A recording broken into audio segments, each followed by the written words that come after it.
एकादशी माता की जय, ग्यारस माता की जय। राधे राधे, हरे कृष्णा। प्रिय माताओं बहनों, हम आपको सुनाने जा रहे हैं एकादशी माता की दो बहुत ही सुंदर कथाएं।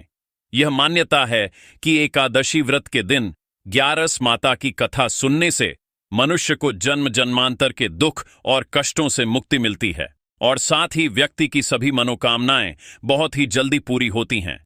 प्रभु श्री लक्ष्मी नारायण की कृपा आप सभी पर सदैव ही बनी रहे और उनका दिव्य आशीर्वाद आपके जीवन को सुख और समृद्धि से भर दे। पहली कथा इस प्रकार शुरू होती है। प्राचीन काल की बात है, जब आश्रम ज्ञान और तपस्या के केंद्र हुआ करते थे। ऐसे ही एक पावन आश्रम में परम तेजस्वी गालव मुनि निवास करते थे। उनका एक अत्यंत विलक्षण पुत्र था जिसका नाम था भद्रशील। भद्रशील ने बाल्यावस्था के कोमल चरणों में ही एक ऐसा मार्ग चुन लिया था जो बड़े बड़े साधकों के लिए भी दुष्कर होता है। उसने परम पुण्यदायिनी एकादशी माता का व्रत और पूजन आरंभ कर दिया था। नन्हा भद्रशील अपनी अबोध श्रद्धा और अटूट निष्ठा के साथ इस व्रत का पालन करता। सूर्योदय से पूर्व जागकर स्नान आदि से निवृत्त होकर वह दिन भर निराहार रहकर एकादशी की कथा सुनता, जिसके हर शब्द में उसे प्रभु का आह्वान सुनाई देता। सायंकाल में वह अपने हाथों से ब्राह्मणों को भोजन परोसता, उनकी सेवा करता और फिर पूरी रात्रि श्रीमन नारायण हरि हरि का अखंड जाप करता रहता। उसकी छोटी सी काया उस अलौकिक शक्ति के नाम स्मरण में लीन हो जाती थी। अगले दिन यानी द्वादशी को वह विधि विधान से व्रत का पारण करके ही अन्न ग्रहण करता। गालव मुनि अपने पुत्र की इस अलौकिक तपस्या को देखते तो उनके हृदय में अद्भुत गौरव और वात्सल्य उमड़ आता। उन्होंने कभी अपने पुत्र को इस कठिन साधना से रोका नहीं, क्योंकि वे जानते थे कि यह केवल बाल हठ नहीं बल्कि किसी गहन आध्यात्मिक चेतना का परिणाम था। किंतु एक भयावह दिन, जब सूर्य अपनी प्रचंड किरणों से धरती को तपा रहा था और भद्रशील अपने व्रत में लीन था, उसकी छोटी देह उस कठिन उपवास का भार अधिक समय तक सहन न कर सकी। दोपहर ढलते ढलते उसका शरीर का रोम रोम शिथिल पड़ने लगा। उसकी आंखें अधखुली थीं और होंठ नारायण का नाम फुसफुसा रहे थे। जैसे ही सूर्य अस्ताचल की ओर बढ़ा, नन्हा भद्रशील अपनी कोमल काया समेत मूर्छित होकर भूमि पर गिर पड़ा। जब यह हृदय विदारक समाचार गालव मुनि तक पहुंचा तो पिता का हृदय तड़प उठा। वे तुरंत व्याकुल होकर अपने पुत्र के पास पहुंचे। अपने लाडले की ऐसी दयनीय दशा देखकर मुनि को असहनीय पीड़ा हुई। उनकी आंखों में अश्रु भर आए और पीड़ा से उनका कंठ रुंध गया। उन्होंने भद्रशील के शीतल पड़ते माथे को अपने हाथों में उठाया और पुचकारने लगे। कुछ समय पश्चात जब भद्रशील को होश आया तो मुनि ने अपने पुत्र के माथे को प्रेम से सहलाते हुए अत्यंत स्नेह और चिंता से भरी आवाज में पूछा, हे पुत्र, तुम इतनी छोटी आयु में यह इतना कठिन उपवास क्यों करते हो? तुम्हें इस व्रत के विषय में किसने बताया है? तुम्हारे इस बाल मन को यह इतनी गहन साधना करने की प्रेरणा कहां से मिली? भद्रशील ने अपनी अलौकिक ज्ञान से भरी आंखों से पिता की ओर देखा और कहा, पिताश्री, मैं कई जन्मों से इसी प्रकार एकादशी का पुण्य फलदायी उपवास करता आ रहा हूं। यह केवल इस जन्म की बात नहीं। गालव मुनि आश्चर्यचकित रह गए। ये तो सभी जानते हैं कि सामान्यतः किसी को भी अपना पिछला जन्म याद नहीं रहता। जब तक बालक मां के गर्भ में होता है तब तक उसे अपने पिछले जन्मों की सभी बातें, उसके कर्म और संस्कार याद रहते हैं। लेकिन बालक का जन्म होने से ठीक पहले ही माया का पर्दा उस स्मृति पर पड़ जाता है और वह सब विस्मृत हो जाता है। परंतु भद्रशील को अपने पिछले जन्म की स्मृति उस वर्तमान काल में भी थी और इसका कारण थी वह एकादशी व्रत की असीम शक्ति, जिसका पालन वह अनेक जन्मों से करता आ रहा था। भद्रशील ने आगे कहा, हे पिता, मैं कई जन्म पूर्व में धर्मकीर्ति नामक एक राजा हुआ करता था। धर्मकीर्ति के रूप में मैं एक अत्यंत क्रूर और निष्ठुर शासक था, जिसके नाम से प्रजा थर थर कांपती थी। न्याय और धर्म उसके लिए केवल शब्द थे, जिनका वह कभी सम्मान नहीं करता था। मैंने अपने जीवन में ऐसा कोई पाप नहीं छोड़ा था जो न किया हो। मेरे हाथों से न जाने कितने निर्दोषों का रक्त बहा था और राजकोष की संपत्ति मैंने अपने ऐशो आराम पर लुटा दी थी। मेरी प्रजा मुझे घृणा की दृष्टि से देखती थी, क्योंकि मेरे अत्याचारों की कोई सीमा नहीं थी।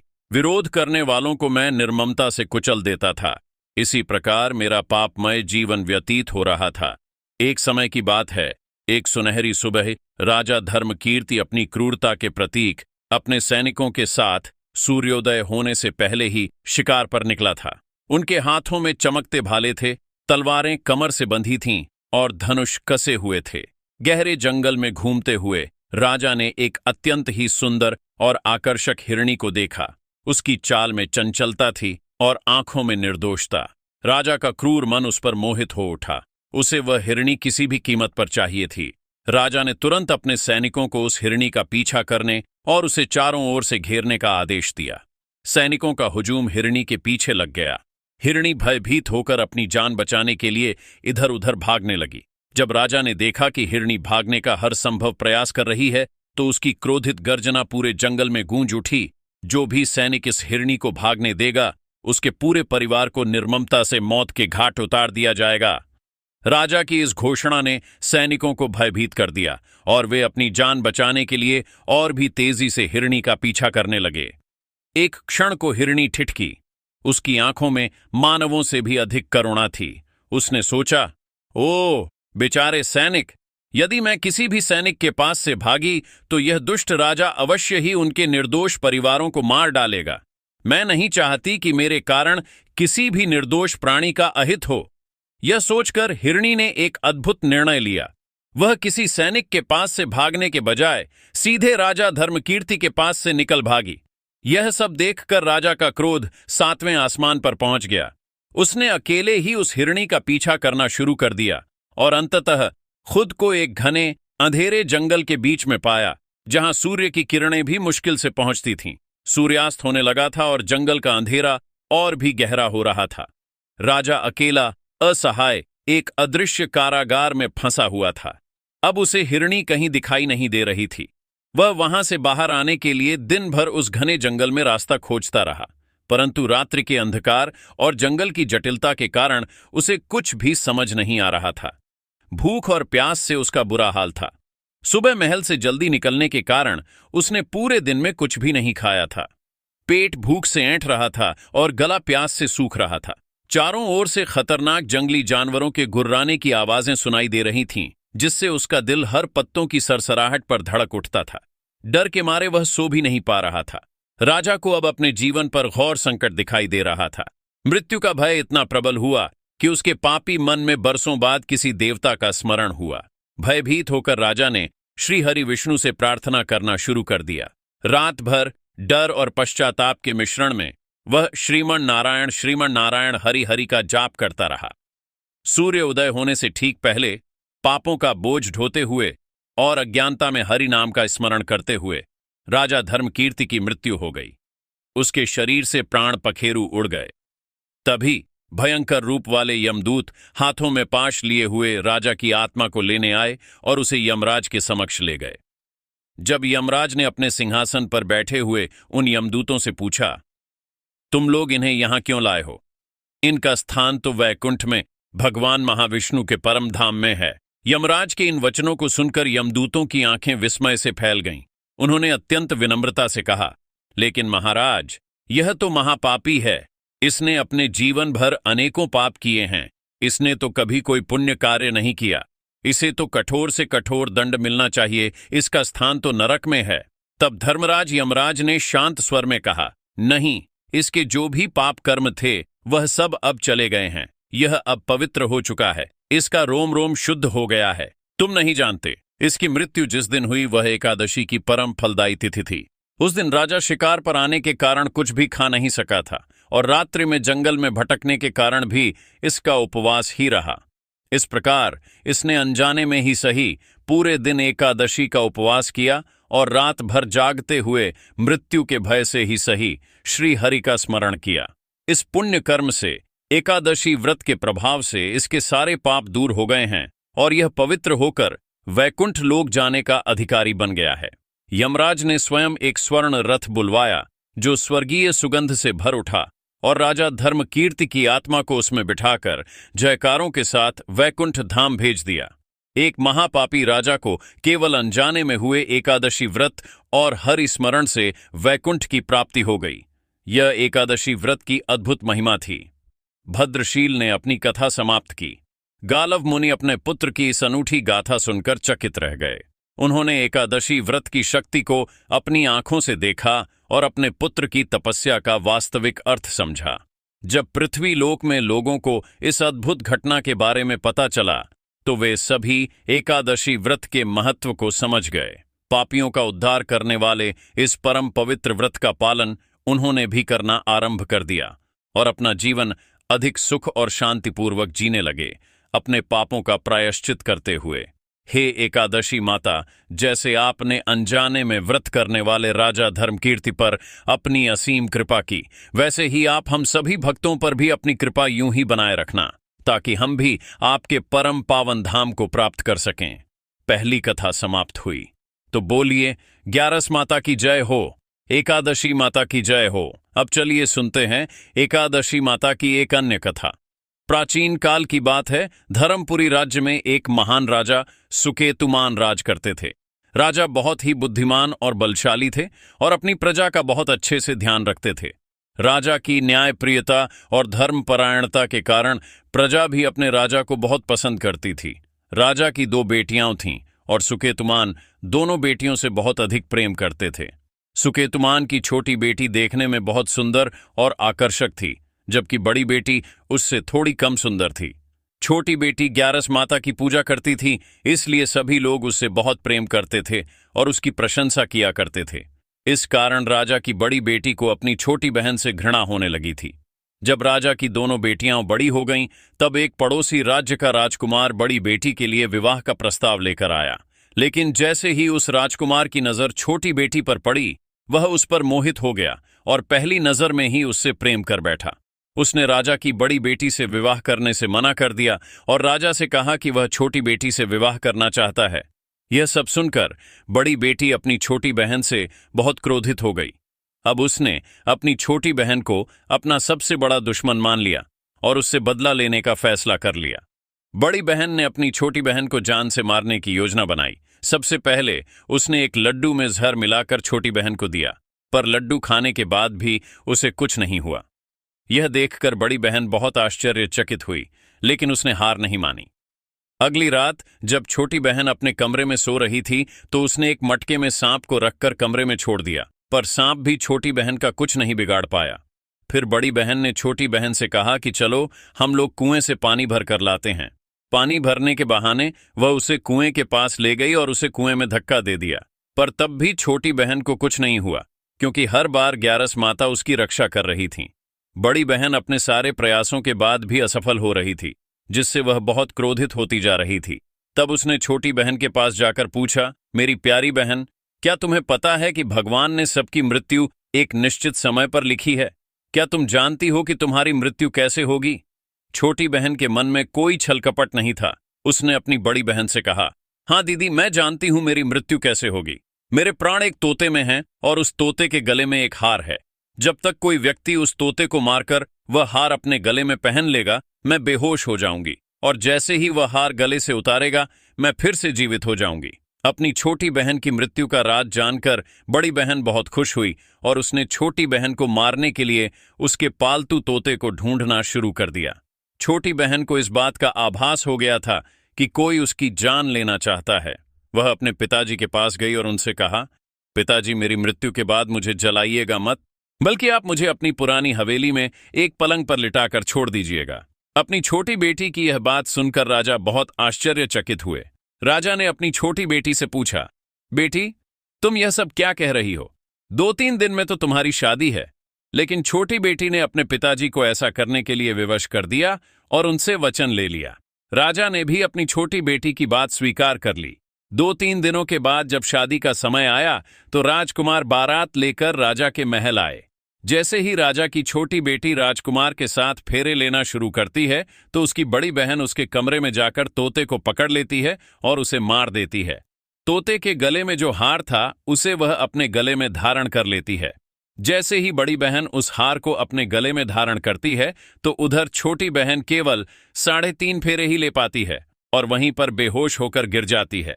राजा ने बड़े बड़े हकीमों को बुलवाया और अपनी छोटी बेटी का इलाज करने के लिए कहा। वैद्यों ने छोटी बेटी की जांच की और राजा को बताया कि आपकी छोटी बेटी न तो जीवित है और न ही मरी हुई है।